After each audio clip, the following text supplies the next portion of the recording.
Hey, Lance Morgan here, and as a father of 5 kids, with the oldest 2 already in college, I know the stress of trying to figure out how you're going to be able to help them pay for college. Now, like many of you, we started saving when our kids were young, but we had no idea how high the cost of college would actually be when they got older. Now, to make matters worse, we had a major financial setback during the recession in 2008 and literally lost everything, including our home. This created a tremendous amount of stress on our relationship, and we of course were trying to figure out how we were going to be able to possibly make up for all that lost time. Now, my wife and I sat down and took a hard look at our finances, and we decided we didn't want our kids to pay the price for our financial mistakes. So we decided we wanted to be able to help them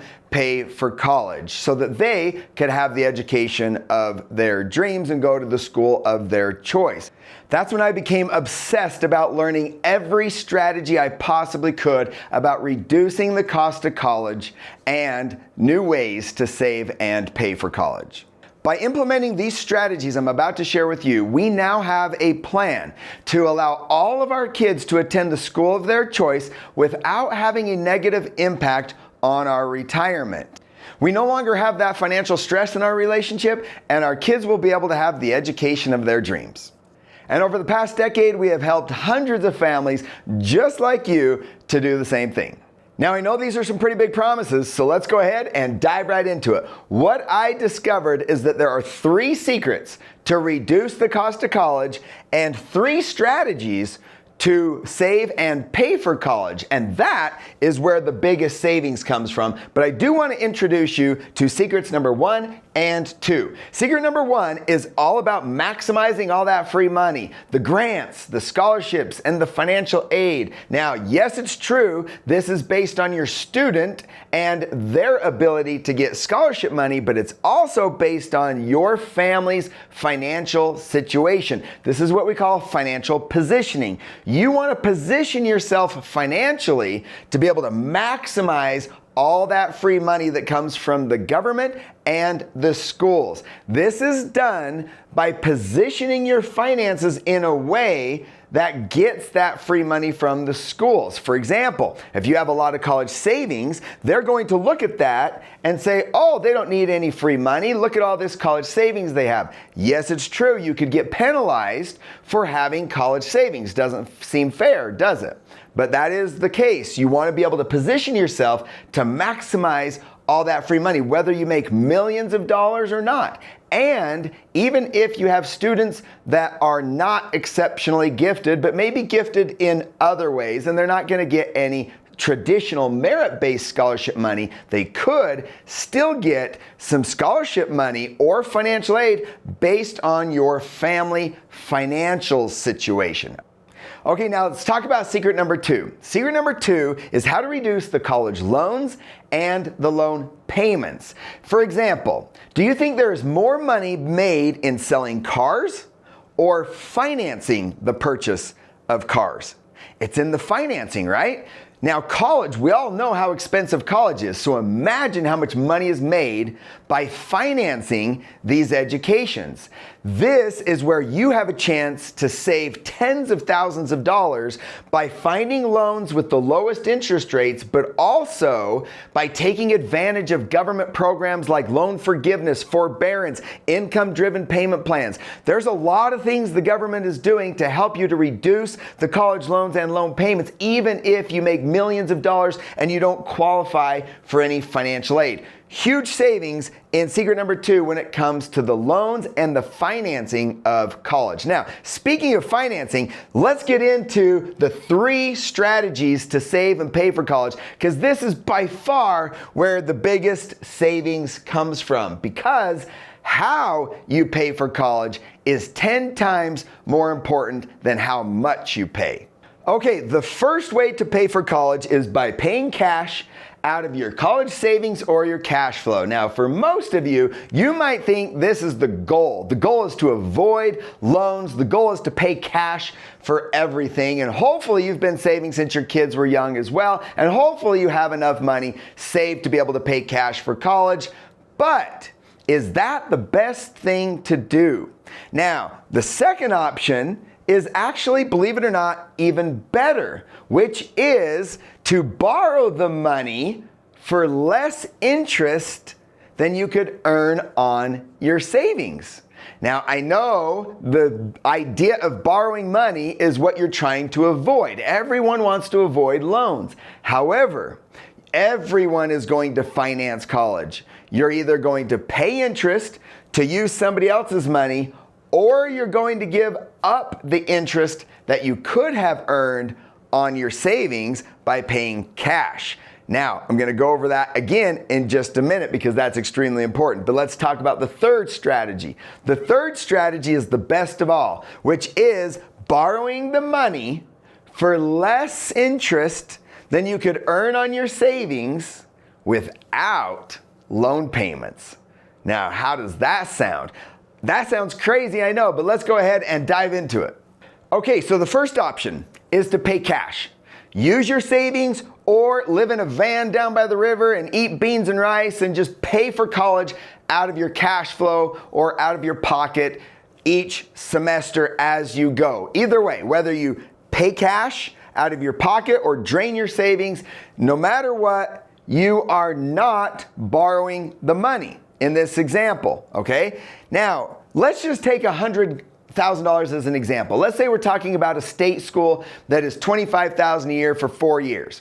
So you've got $100,000 that you're going to be paying for college. Now, because you saved $100,000, the best part about this is that maybe you only had to come up with $50,000 over the years and you earned another $50,000 of interest. So the best thing about saving for college is that you earn interest. But now you have the $100,000 and you're trying to decide if you should pay cash for college.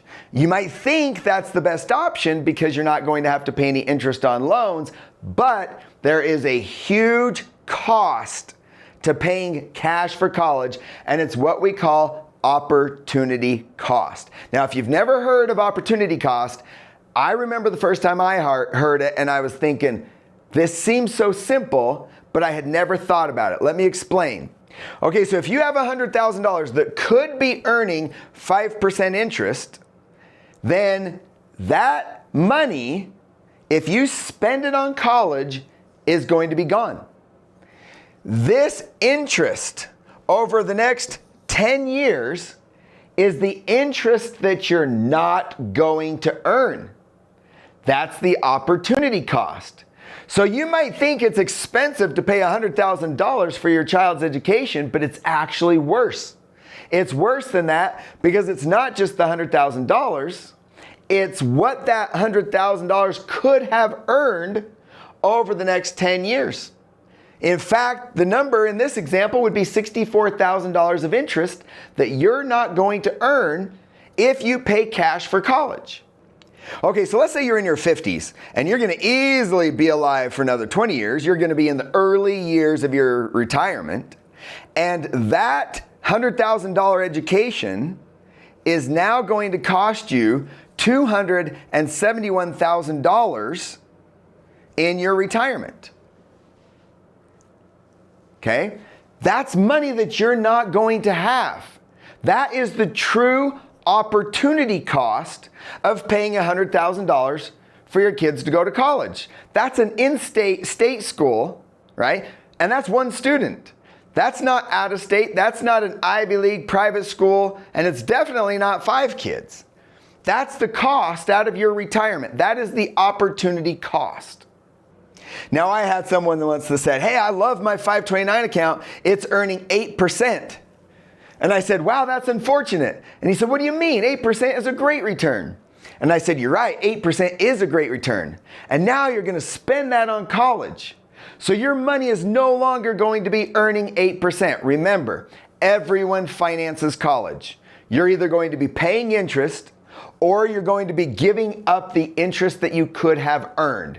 So if you have some amazing financial advisor getting you 8% interest, or you've got your money in Bitcoin or whatever the case may be, then at 8%, if you spend that money, it's no longer earning 8%. So your opportunity cost is almost $500,000 out of your retirement account by helping your kids pay $100,000 for college.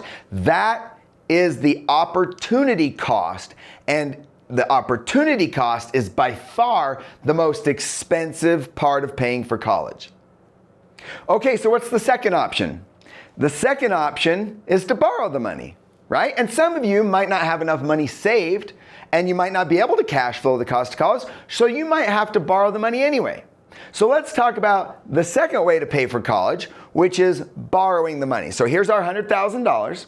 And in this example, let's just say that our savings could have earned 5%, and we're going to borrow the money at 5%. Now, I know interest rates fluctuate. Sometimes they're higher, sometimes they're lower, but I'm also going to help you to find a way to get those interest rates as low as possible. But let's just say 5%. So at 5%, this is the interest that you're going to have to pay, $58,000 over 20 years if you got a 20-year loan. Now, if you got a 10-year loan, let's say that you got a 10-year loan, then we're talking about $27,000 of interest. This is what everyone wants to avoid. Everyone wants to avoid the interest, because obviously, if you're paying $27,000 of interest, that's money that you're not going to have in your retirement. That $27,000 is going to the government or to the private loan company, the banks, whoever it is. That $27,000 is going to someone else to be able to borrow their money, right? But it's worse, because what did we just learn? We learned about opportunity cost. So if you have $27,000 that is going to somebody else, then it's not going to your retirement. It could have been earning 5% if you know of a place to earn at least 5%. So guess what? The reality of it is, there's the opportunity cost on that interest. So it's even more expensive, right? Because all that interest could have been earning interest for you, but it's going to somebody else.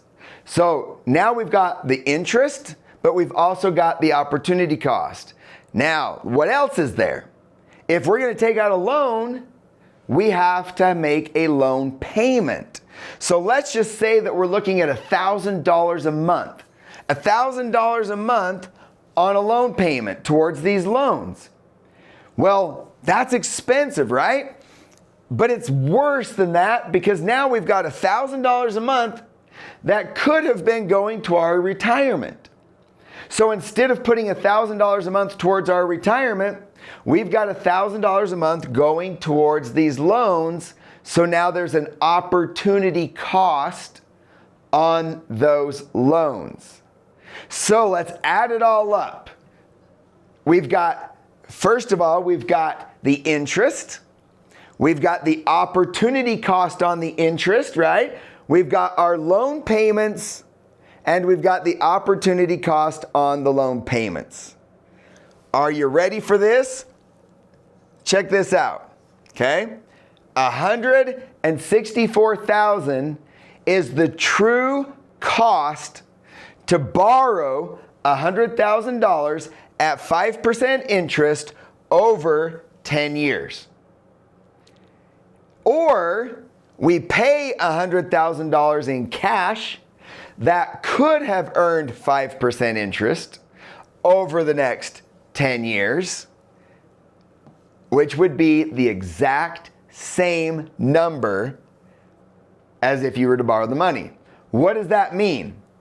What does that mean? It means that mathematically, it does not matter if you pay cash for college and lose the interest, or take out a loan and pay the interest, if the interest rates or rate of returns are the same. Okay? So if you could have earned 5%, and if you're going to have to pay 5% on the loans, it does not matter which one you do. Now this, I know the first time I heard this, it just blew my mind because it goes against everything I had been taught. I had always been taught to never take out loans, always pay cash for everything. And why do you think that is? Well, because our cash is usually not worth anything. So if our cash is only earning 1%, and the bank wants to charge us, let's change this to 5%. Let's say the bank wants to charge us 5%. So we're earning 1% on our money. The bank wants to charge us 5%. Well, then obviously it's better to pay cash. Of course it's better because our cash isn't worth anything. So the opportunity cost isn't very much. So paying cash in this example is better. However, what if, what if you could earn 6% and borrow the money at 5%? Okay? It would actually be cheaper to borrow the money. Now, I know this goes against everything that we've always been taught, right? When in the world have we ever looked at loans or borrowing the money as a better option than paying cash? But if you truly understand how money works and compounding interest and opportunity cost, you could save tens of thousands, even hundreds of thousands off the cost of college just by how you pay for college. Now, again, I'm not saying that you don't need to save for college because you can earn interest and you might only have to save $50,000 to get to your $100,000. But once you have the money, you might not want to spend that money. You might want that money to keep earning interest for your retirement, and you might want to borrow the money at a lower interest rate. Which brings me to the third strategy. The third strategy to pay for college without having a negative impact on your retirement is finding a way to not have to make these loan payments. This is the secret, okay? First of all, we need to be able to earn a better rate of return on our savings and borrow the money at a lower rate. Then the second strategy, or the second step, is we need to take this money here and instead of putting it towards our loan payments, we put it towards our savings. Okay, let me explain this again. This is very important. Step one, you earn a better rate on your savings than the loans. Okay? Step two, you take that loan payment and you put it towards your savings. Now, you have your money going towards your savings and not your loans. So what happens to the loan? The loan gets bigger. Okay? The loan does get bigger because you're not making any payments. So your interest is growing. The opportunity cost is growing on the interest. The loan balance is getting bigger. But guess what? So is your savings. Your savings is also getting bigger. In fact, over 10 years, you could have $355,000 in your retirement savings and only owe $164,000. All right, let me say that again. You could have $355,000 in your savings for retirement and only owe $164,000. Now, once again, if you are in your 50s, you've easily got 20 years left until you're in the early stages of your retirement. And you could have a lot more money towards your retirement the net difference between that is extra money that you could have in your retirement. Okay, so again, some of you are probably not familiar with financial institutions that will give you loans without required loan payments.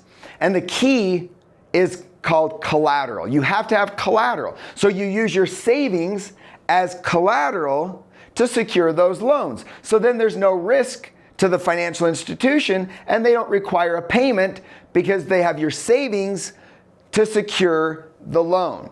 So if you could not make payments towards these loans and put all of your money towards your compounding interest, which would you rather do? It makes way more sense to put all your money towards your compounding interest than the loans if you didn't have to. So I'm not talking about going out and getting a home equity loan, because if you go out and get a home equity loan, you're going to have to make a payment. So then there's an opportunity cost on that payment. I'm not talking about standard traditional college loans. Some college loans, you can defer payments while the kids are in school, but then you're going to have to make a payment after graduation. I'm talking about college loans, then maybe other loans that you never have to make another payment, and then when you die, you'll pay off the loans and your family gets the rest. Okay? Now, it's like two cars going across the country. One car's going 60 miles an hour across the country, the other car's going 50 miles an hour across the country. There might not be a big difference in the beginning, and we're not just talking about the 4 years that your kids are in school. We're talking about the next 10, 20, or even 30 years, depending on how old you are. The younger you are, the longer you have. If you go from New York to LA, the difference between those two cars could be huge, and your money actually works the same way. And again, just to summarize, you need 3 components in order for this strategy to work. You need uninterrupted compounding interest. Then you need loans at a lower interest rate than you could earn on your savings. And then you need optional loan payments. Now again, how are you going to get optional loan payments? You're going to use your savings as collateral to secure the loans. The key is that you're never in debt.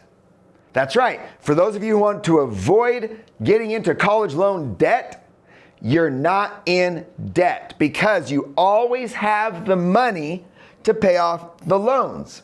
You always have more in your savings than what you've borrowed. So you're never in debt. However, the difference between what you owe and what you have in your savings can all be used in retirement. This is how you have extra money to use in retirement. This is how you can help your kids have the education of their dreams and help them to go to any school they want. And you can do this without having a negative impact on your retirement. Now, you could literally save hundreds of thousands of dollars off what we call the opportunity cost of paying for college, which is by far the most expensive part of paying for college. And yes, this will work for any school, any student, any school, public schools, private schools, community college, trade schools. Maybe your kids don't even want to go to school and they want to start their own business and you want to help them start their own business. It doesn't matter. It's the same concept. It works for any school and any student, whether you have an exceptionally gifted student or whether you have students that are gifted in other ways, because this does not rely on scholarships or financial aid, okay? And works for any student that are the younger students, for those of you who are younger and you have kids that are just born, or for those of you who have seniors in high school or even college students and you still have a few years left to pay. This will work for any of you because you can use this strategy to pay for college. Or for those of you who have older students, you might need to use a combination of this strategy with some college loans. So you're kind of combining strategies 1, 2, and 3 all together to be able to save some money, borrow some money from the government or from the private institutions, and then use this strategy to pay back those college loans. Okay, so the question I get all the time is, hey Lance, can you show me exactly how this is going to work for me in my situation using my numbers? And of course, the answer is yes. Click the link below and get started. And the first thing that we're going to do when we meet with you one-on-one is we're going to help you to position yourself financially to maximize all the grants, the scholarships, and the financial aid. No matter how much money you make, no matter if your students are gifted students or gifted in other ways, we're going to show you how to maximize the free money through what we call financial positioning. Next, we're going to determine where are we going to borrow the money. Do you have older kids? Do we need to use a combination of some college loans, maybe some government loans? Could you qualify for an income-driven payment plan? How are we going to finance it? What kind of loans are we going to use? And then finally, we're going to help you to analyze all of your different college funding options. We're going to look at all the strategies. We're going to look at all the products that we need. We're going to look at your specific situation with inflation, how much college is going to cost, how many kids you have. We're going to break down a college funding plan, and we're going to show you how to save thousands, even tens of thousands off the cost of college here. We're going to show you tens of thousands, maybe even hundreds of thousands of dollars in savings off how you finance college.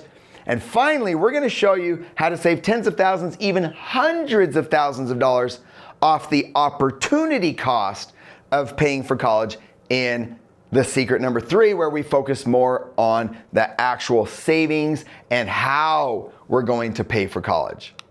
Okay, so again, click the link below to get started, book a call with us. Now, picture a day when your kids finally realize what you've done for them and they thank you for helping them to have the education of their dreams. And picture a day when you no longer have the financial stress of how you're going to help your kids pay for college and still have any sort of a retirement. You are one click away from that day happening. So click the link below and we'll talk to you soon.